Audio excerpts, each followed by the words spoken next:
Assalamualaikum warahmatullahi wabarakatuh.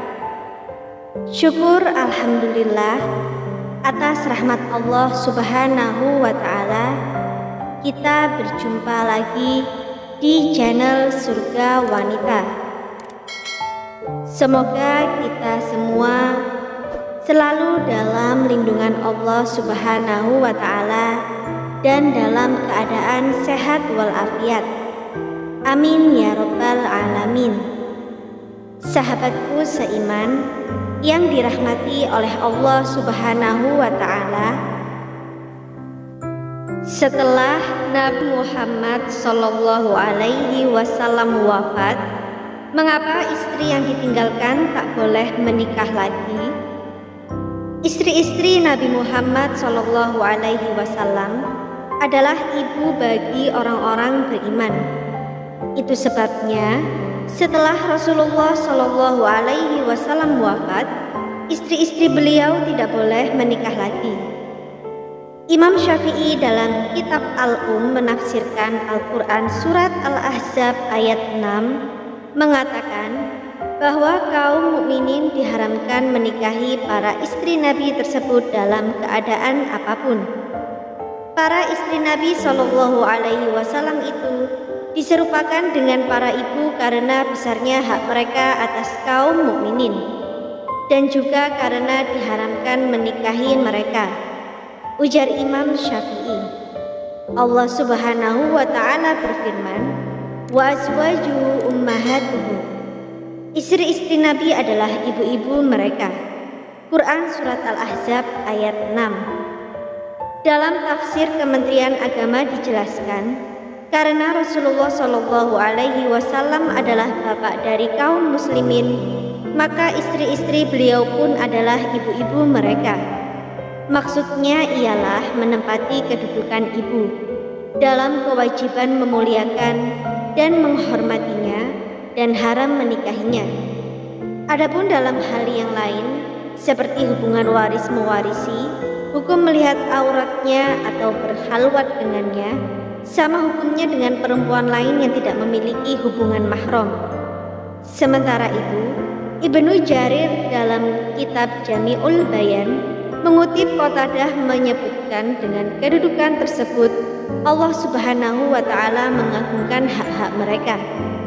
Ibnu Abi Hatim meriwayatkan dari Qatadah sebagaimana disebutkan oleh Imam Suyuti dalam Ad-Durrul Mansur mengatakan, maksudnya ibu-ibu mereka dari sisi haramnya seorang mukmin menikahi salah seorang istri Nabi Shallallahu Alaihi Wasallam, baik tatkala beliau masih hidup bila beliau telah mentalaknya atau setelah beliau wafat.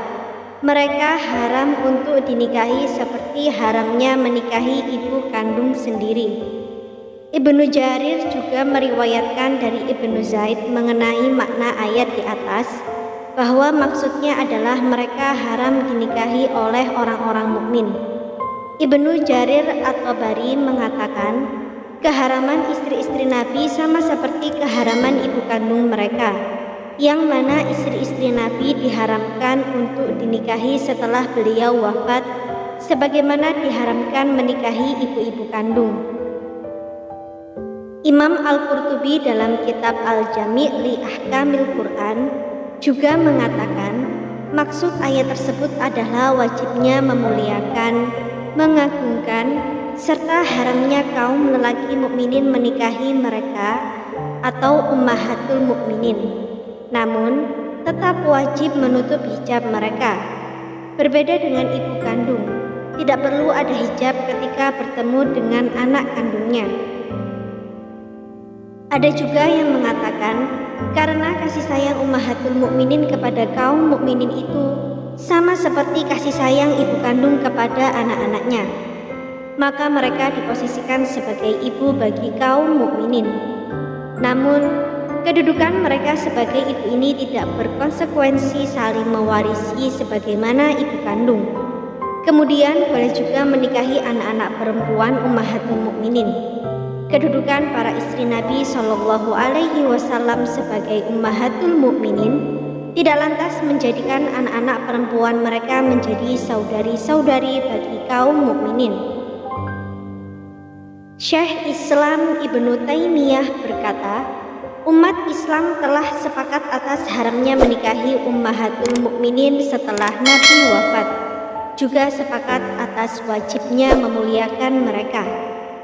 Mereka adalah ibunda kaum mukminin dalam hal kehormatan dan haramnya dinikahi. Namun, mereka kaum mukminin dalam masalah kemahroman. Oleh karena itu, tidak boleh bagi seseorang yang bukan kerabat mereka untuk berhalwat atau berduaan dengan mereka, sebagaimana bolehnya seorang laki-laki berhalwat dan safar bersama mahramnya. Ibnu Katsir mengatakan, maksudnya mereka adalah ibunda kaum mukminin dalam hal kehormatan, haramnya dinikahi, berhak mendapatkan permuliaan, penghormatan, pengagungan, akan tetapi tidak diperbolehkan berhalwat dengan mereka.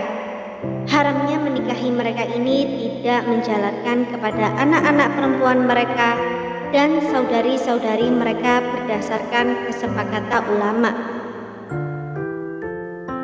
Semoga apa yang kami sampaikan kali ini bermanfaat bagi kita semua dan menjadi jariah soleh. Jangan lupa untuk menekan tombol like dan subscribe serta nyalakan lonceng notifikasinya agar Anda tidak ketinggalan video terbaru dari Surga Wanita. Sekian dan terima kasih banyak. Wassalamualaikum warahmatullahi wabarakatuh.